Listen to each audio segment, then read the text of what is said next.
Welcome to my channel GK with Sunny. आज के इस वीडियो में हम लोग करंट अफेयर्स जो ऑब्जेक्टिव क्वेश्चंस है 2025 के, इसमें टोटल हम 10 क्वेश्चन हम लोग कवर करने वाले हैं करंट अफेयर्स से रिलेटेड। चलते हम लोग पहले नंबर के जो क्वेश्चंस है उसको हम लोग पढ़ते हैं और समझते हैं। सबसे फर्स्ट नंबर क्वेश्चन की अगर बात करें, क्या कहता है, पांड्या कालीन शिव मंदिर की खोज कहाँ हुई थी। ये क्वेश्चन बहुत ही ज़्यादा इंटरेस्टिंग क्वेश्चन है जो कि कंपटीशन के एग्ज़ाम में पूछे गए हैं, बहुत बार पूछे गए हैं। ठीक है, तो बच्चों आपको इसको अच्छे से याद कर लेना है। तो पहले नंबर क्वेश्चन के बाद फिर से हम अगर रिपीट कर ले तो क्या कहता है कि पांड्या है ना, पांड्या कालीन जो शिव मंदिर की खोज। अगर यहाँ पे पांड्या की बात करें तो शिव मंदिर है जिसकी खोज कहाँ हुई। तो अगर इसका आंसर हम बात करें तो आंसर की जो बात करें तो तमिलनाडु है ना, तो तमिलनाडु में की गई थी। इसका करेक्ट आंसर तमिलनाडु है। और इसका स्पष्टीकरण भी कर लेंगे, एक बार फिर से रिपीट कर दे आपको कि जो पांड्या एक कालीन जो शिव मंदिर है, पांड्या एक शिव मंदिर है जिसकी खोज कहाँ हुई थी, तमिलनाडु में।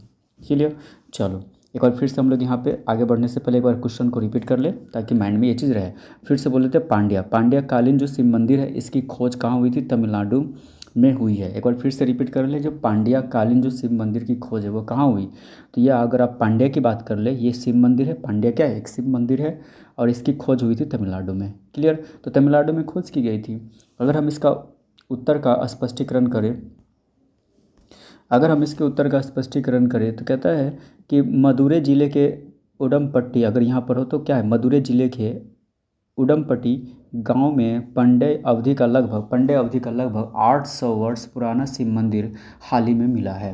कितना वर्ष पुराना है, तो 800 वर्ष पुराना लगभग है। तो ये जो मंदिर मिला है शिव मंदिर पांड्या वाला, ये जो पांड्या कालीन जो शिव मंदिर की खोज हुई है, कहाँ खोज हुई है बच्चों, तमिलनाडु में। तो ये कितना लगभग पुराना है, तो 800 वर्ष पुराना है। और ये मदुरै जिले के उडमपट्टी गाँव में मिला है। कौन से, मदुरै जिले के उडमपट्टी गाँव में। मदुरै जिले के उडमपट्टी गाँव में ये तमिलनाडु में पड़ता है और लगभग 800 वर्ष पुराना पांड्या जो कालीन शिव मंदिर है खोजा गया था। चलो सेकंड नंबर क्वेश्चन में हम लोग पढ़ेंगे।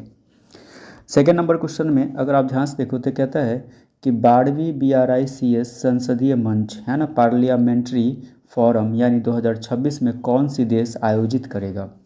तो ये जो 12वीं जो BRICS जो संसदीय मंच है, जो पार्लियामेंट्री फोरम 2026 में कौन सी देश आयोजित करेगा, तो इसका करेक्ट आंसर है भारत करेगा। ठीक है, इसका स्पष्टीकरण कर लेते हैं। एक बार फिर से क्वेश्चन को रिपीट करें, एक बार क्वेश्चन को फिर से हम लोग रिपीट कर लेते ताकि माइंड में ये चीज़ होना चाहिए कि 12वीं जो BRICS संसदीय मंच है यानी पार्लियामेंट्री फोरम 2026 में कौन सी देश आयोजित करेगा, ये क्वेश्चन है।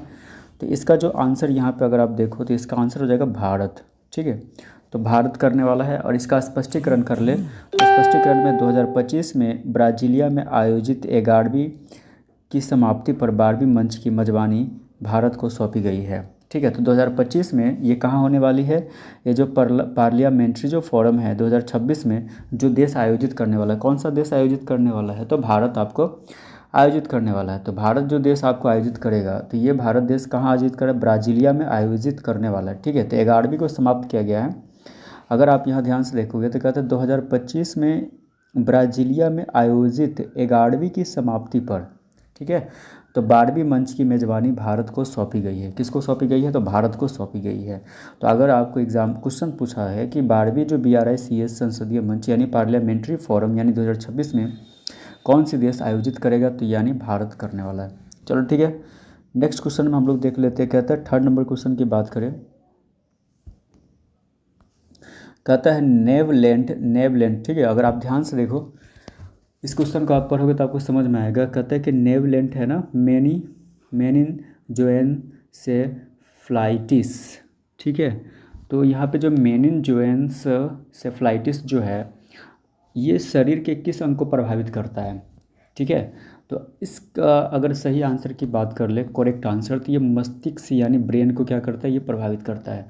नेवलेंट जो है, नेवलेंट या अगर हम इसका बात कर लें, नेवलेंट मेनिन जोएनसेफेलाइटिस जो है ये किसको मतलब प्रभावित करता है, मस्तिष्क को प्रभावित करता है। तो आपको मस्तिष्क यानी ब्रेन के बारे में पता करना। अगर आप इसका स्पष्टीकरण कर ले तो कहता है कि यह जानलेवा संक्रमण मस्तिष्क को लक्षित करता है। तो ये एक प्रकार का संक्रमण है। ठीक है, एमोबिक मेनिंजाइटिस से फ्लाइटिस।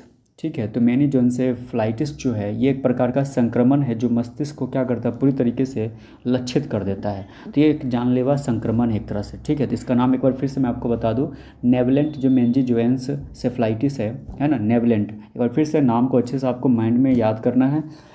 इसका नाम है नेवलेंट मेनिनजाइनसेफलाइटिस, ठीक है। तो ये जो है शरीर के किस अंग को प्रभावित करता है, तो ये आपको मस्तिष्क यानी ब्रेन को प्रभावित करता है। अब हम लोग क्वेश्चन नंबर 4 में पढ़ लेते हैं। 4 में कहता है कि विश्व ब्रेन ट्यूमर दिवस कब मनाया जाता है। तो विश्व ब्रेन ट्यूमर दिवस अगर कब मनाया जाता है तो ये 8 जून को मनाया जाता है। सॉरी, एक बार फिर से हम देख लें यहाँ पे विश्व जो ब्रेन ट्यूमर दिवस है, ब्रेन ट्यूमर दिवस कब मनाया जाता है, तो 8 जून को मनाया जाता है, ठीक है। क्लियर। तो अगर क्वेश्चन आपको पूछता है कि विश्व जो ब्रेन ट्यूमर दिवस है वो कब मनाया जाता है, तो 8 जून को मनाया जाता है। अगर हम इसका स्पष्टीकरण कर ले तो यह दिवस 8 जून को दुनिया भर में ब्रेन ट्यूमर जागरूकता हेतु मनाया जाता है। किस लिए मनाया जाता है, यह दिवस जो है 8 जून को दुनिया भर में ब्रेन ट्यूमर जागरूकता हेतु मनाया जाता है, ठीक है। तो अगर आपको क्वेश्चन है कि विश्व ब्रेन ट्यूमर दिवस कब मनाया जाता है, तो आपको याद रखना 8 जून को मनाया जाता है। और 5 नंबर में अगर हम देखें, 5 नंबर क्वेश्चन कहता है कि भारतीय अंग्रेज टेस्ट श्रृंखला अब किस नाम से जाना जाएगा। भारतीय अंग्रेज टेस्ट श्रृंखला अब किस नाम से जाना जाएगा, तो तेंदुलकर एंडरसन ट्रॉफी के नाम से जाना जाएगा। तेंदुलकर एंडरसन ट्रॉफी के नाम से जाना जाएगा। एक बार फिर से क्वेश्चन आपको रिपीट कर दे, भारतीय अंग्रेज टेस्ट श्रृंखला कब अब किस नाम से जाना जाएगा, ठीक है। तो भारतीय जो यहाँ पे अगर देखें तो भारतीय अंग्रेज टेस्ट श्रृंखला अब किस नाम से जानी जाएगी, तो इसका आंसर है तेंदुलकर एंडरसन ट्रॉफी के नाम से जानी जाएगी। तेंदुलकर एंडरसन ट्रॉफी के नाम से जानी जाती है। यहाँ पे बात इंपॉर्टेंट वाली बात है कि जो भारतीय अंग्रेज टेस्ट की जो श्रृंखला है ना, अब हाल ही में इसका नाम जो है ना किस नाम से जाना जाएगा, तेंदुलकर एंडरसन ट्रॉफी के नाम से जाना जाएगा। क्लियर। अब इसका स्पष्टीकरण भी तो कर ले साथ में, चलो ठीक है। तो इसका स्पष्टीकरण कर लेते, कहता है कि सभी टेस्ट मैच अब सचिन तेंदुलकर और जेम्स एडरसन की स्मृति में इस नाम से खेले जाएंगे। यानी जो जितने भी टेस्ट मैच है वो अब सचिन तेंदुलकर और जेम्स एडरसन की स्मृति में इस नाम से खेले जाएंगे, ठीक है। तेंदुलकर एडरसन ट्रॉफी के नाम से जो रखा गया है, तो ये सचिन तेंदुलकर और एडरसन जो है जेम्स एडरसन, उसकी स्मृति में इस नाम से खेलने का ये टेस्ट मैच होने वाला है। क्लियर हो गया।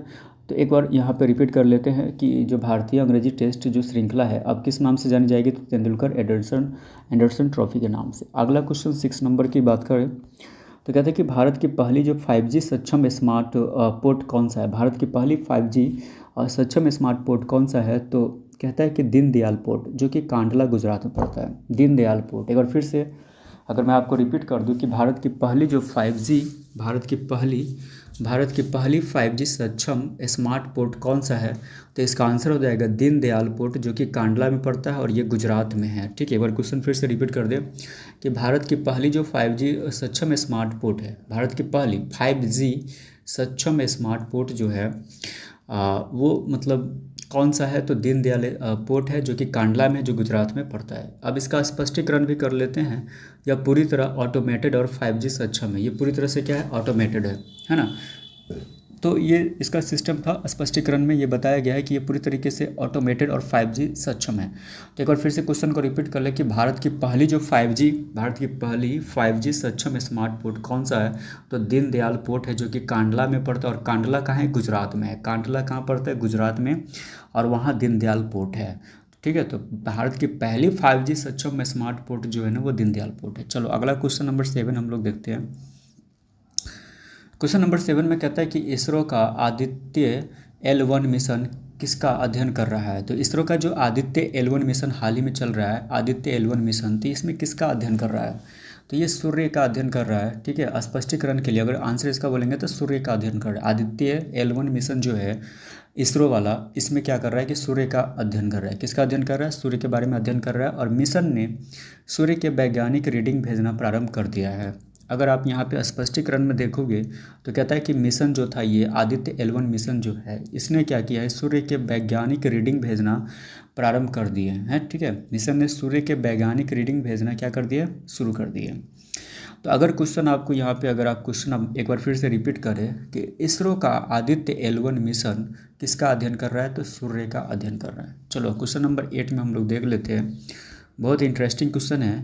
2025 में भारत का कौन सा राष्ट्रीय उद्यान 58वां टाइगर रिजर्व बना। ठीक है, तो 2025 में भारत का कौन सा उद्यान 58वां टाइगर रिजर्व बना, तो माधव राष्ट्रीय उद्यान। कौन सा बना था 2025 में भारत की कौन सा राष्ट्रीय उद्यान 58वां टाइगर रिजर्व बना, तो माधव राष्ट्रीय उद्यान बना था। ये सही आंसर है, माधव राष्ट्रीय उद्यान। अभी हाल ही में 58वां टाइगर रिजर्व बना था, राष्ट्रीय उद्यान के नाम से जाना जाता है, माधव राष्ट्रीय उद्यान। अब इसका स्पष्टीकरण है, यह नए टाइगर रिजर्व के रूप में घोषित हुआ है। अब ये जो माधव राष्ट्रीय उद्यान है, यह जो है नए टाइगर रिजर्व के रूप में क्या हुआ है, घोषित हुआ है। चलो एक बार फिर से क्वेश्चन को रिपीट कर लेते हैं। 2025 में भारत का कौन सा राष्ट्रीय उद्यान 58वां टाइगर रिजर्व बना है, तो माधव राष्ट्रीय उद्यान बना है। इसका स्पष्टीकरण करें तो यह नए टाइगर रिजर्व के रूप में घोषित हुआ है। क्लियर। तो ये क्वेश्चन था राष्ट्रीय उद्यान 58वां टाइगर रिजर्व के रूप में, तो इसका आंसर है माधव राष्ट्रीय उद्यान। कौन सा हो जाएगा, माधव राष्ट्रीय उद्यान। क्वेश्चन नंबर 9 की बात कर लेते हैं। क्वेश्चन नंबर 9 में कहता है कि कौन सा देश दुनिया में सबसे अधिक आतंक प्रभावित कहा गया है, यानी ग्लोबल टेररिज्म इंडेक्स 2025 के अनुसार, ग्लोबल टेररिज्म इंडेक्स 2025 के अनुसार, यानी कौन सा देश जो है दुनिया में सबसे अधिक आतंक प्रभावित कहा गया है, तो इसका आंसर है बुर्किना फासो। बुर्किना फासो है ना। तो ये जो देश है बुर्किना फासो, ये एक ऐसा आतंक प्रभावित कहा गया है, ग्लोबल टेररिज्म इंडेक्स 2025 के अनुसार इसका जो बुर्किना फासो देश है दुनिया में सबसे अधिक आतंक प्रभावित कहा गया है। अब इसका स्पष्टीकरण कर लेते हैं। भारत जो है वो 14वें स्थान पर है। भारत क्या है, 14वें स्थान पर आता है इसके मामले में, जबकि बुर्किना जो है बुर्किना फासो पहले स्थान पर आता है। अब 10वें नंबर पे कहता है कि ब्रह्मोस मिसाइल का नाम किन नदियों के मेल से बना है। ब्रह्मोस जो अभी हाल ही में मिसाइल जो नाम है, तो ब्रह्मोस मिसाइल का जो नाम है किन नदियों के मेल से बना है, तो ब्रह्मपुत्र जो भारत में है, ब्रह्मपुत्र नदी जो भारत में है, प्लस मोस्कावा जो रूस में है, मोस्कावा नदी जो रूस में है, तो ये दोनों ब्रह्मपुत्र और मोस्कावा को मिल करके ब्रह्मोस मिसाइल का नाम इन नदियों के नाम पर पड़ा है। तो ये बहुत ही इंटरेस्टिंग क्वेश्चन है, बहुत ही मोस्ट इंपॉर्टेंट VVI क्वेश्चन हम इसको बोल सकते हैं। ठीक है, तो VVI क्वेश्चन है 10 नंबर का था, ब्रह्मोस मिसाइल का नाम किन नदियों के मेल से बना। तो ब्रह्मोस जो मिसाइल है वो ब्रह्मपुत्र नदी और मोस्कवा नदी के मेल से बना है। ठीक है, तो ब्रह्मपुत्र नदी जो भारत में है, भारत देश के अंदर, और मोस्कवा जो है वो रूस देश के अंदर है। तो ये दोनों नदियों के नाम पर है ना, ब्रह्मोस मिसाइल का नाम पड़ा है। चलो क्लियर। अब इसका स्पष्टीकरण हम लोग देख लेते हैं। अब नाम ब्रह्मपुत्र और मोस्कावा नदियों के नाम से मिलकर रखा गया है, तो सिंपल सी बात है कि ब्रह्मपुत्र जो नदी है जो भारत देश में है और मोस्कावा जो रूस में है, ये दोनों नदियों के नाम पर इसका मिसाइल का नाम पड़ा है ब्रह्मोस मिसाइल। ठीक है, तो ये सारी चीज़ें 10 क्वेश्चन है जो कि बहुत ही इंपॉर्टेंट क्वेश्चन है, आपकी कंपटीशन एग्जाम के लिए बहुत ही ज़्यादा हेल्पफुल हो सकते हैं। तो अच्छे तरीके से आपको नोट करके अच्छे से रिवीजन कर लेना है। Thank you so much. अगर मेरे चैनल पर नए तो चैनल को जरूर सब्सक्राइब, ज़्यादा से ज़्यादा सपोर्ट करें, ज़्यादा से ज़्यादा शेयर करें। Thank you so much video को वॉच करने के लिए। मिलते हैं नेक्स्ट वीडियो में एक अच्छे